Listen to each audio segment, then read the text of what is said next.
Hello, Lib 301 students. This is a wonderful upper level course, and I'm very grateful to have the opportunity to work with it and with you through it.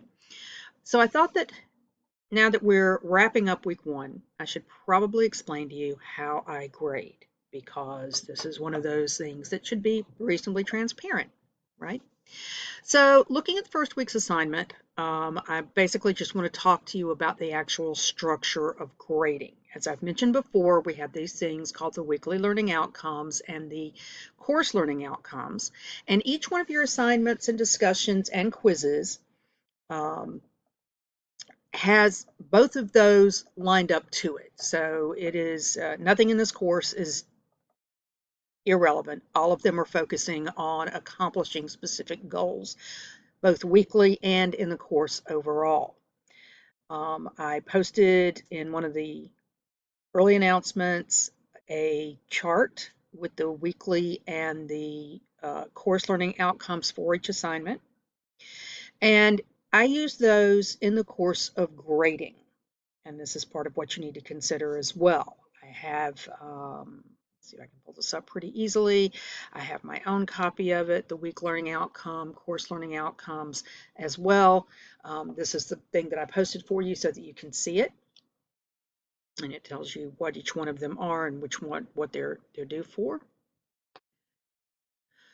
But coming back to the actual assignments, the discussions, the work itself, there are also particular grading rubrics that are already attached to all of these. So I'm going to take you through what these grading rubrics mean. I also have a written explanation of this if you don't want to watch all the way through.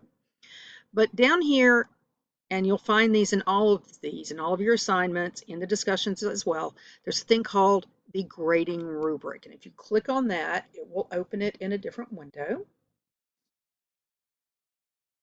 And it has, I'm sorry, I should have brought this over a little bit more. It has the specific point ranges for each of the particular things that you need to accomplish in it. The total is, of course, what you would get if you had an A, and in fact, the distinguished point is exactly that. It is the A category. The proficient point is the B category. The basic point is the C category. The below expectations is the D category, and then non-performance pretty much speaks to itself. It gives you what the total point value is for each of the things that are required, such as in assignment one, discussing the 3 most significant competencies identified while completing the personalized competency model is worth 2 points in and of itself. The personalized competency model and uploading it into the ePortfolio is worth 3/4 of a point, etc.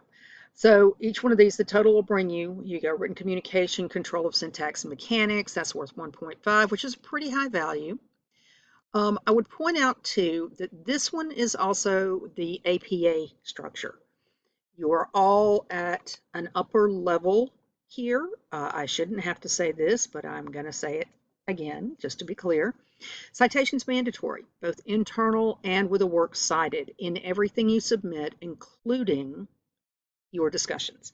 And I noticed already that a lot of you in discussion one did not use the references required for your particular definitions of the terms you were using or for examples. Now, some of your examples were good because they were from your own personal experience, and that's great. But if you took anything out of the book or anything out of the videos that were required for that discussion, you definitely had to cite them. So just to be clear, citations mandatory for everything. For the discussion for week one, if you did not do that, you're going to get a 0 in the control of syntax and mechanics. But starting in week two, if we don't have those required internal citations and works cited, then it's going to be a 0 for the entire discussion and or assignment, because not using citation is de facto plagiarism. Plagiarism is when you do not give credit to ideas that you obtained or learned from someone else. And in this particular case, if you're reading the textbook and reading the required materials and repeating anything that you're gleaning from them, then you have to give credit for it. Another thing that I want to bring up, because this is very near and dear to my heart at the moment, is that AI is off the table. Um, I don't mind you using Grammarly after you've originally written your post or your assignment or whatever, but I do very much mind if you are trying to use AI instead of doing the work yourself. And one of the ways in which I am automatically alerted to this is, of course, if there's no citation, because AI doesn't cite. AI also doesn't have recourse to specific information out of most books because most publishers have made books off the table for AI. So if you're giving me an answer that's very vague and doesn't have a lot of specifics in it, then it's going to be at best basic, and that's literally if it's seems to cover most of the main points, but without any specific in-depth analysis. This is an interdisciplinary course, and one of the reasons we're taking it is because of the whole issue of critical thinking, which is what you get out of interdisciplinarity, particularly with the humanities, which means that you need to have a very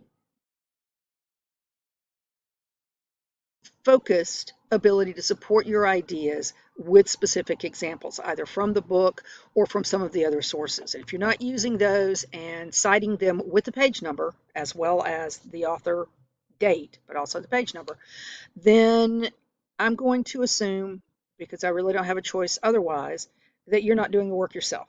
You're going to AI.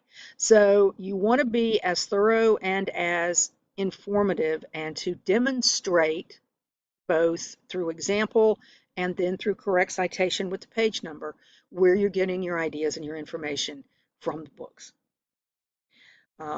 There are required sources each week. The way we determine that those are being used is that you cite them in the course of your discussions and your assignments. Just saying that you read them is not enough. You actually have to use them in the course of answering the discussions and in answering the assignments. So be sure to bear that in mind. They must be the ones required in this course. This was updated recently, so there are some new requirements. I don't advocate, uh, I mean, you're perfectly welcome to go and use sources other as well as in addition to the required sources, but you have to use the required sources. So, all right, I think that covers the majority of what I was going to say here. Um, I will try to make notes as well as I can, both in my responses to your discussions and in response to your assignments.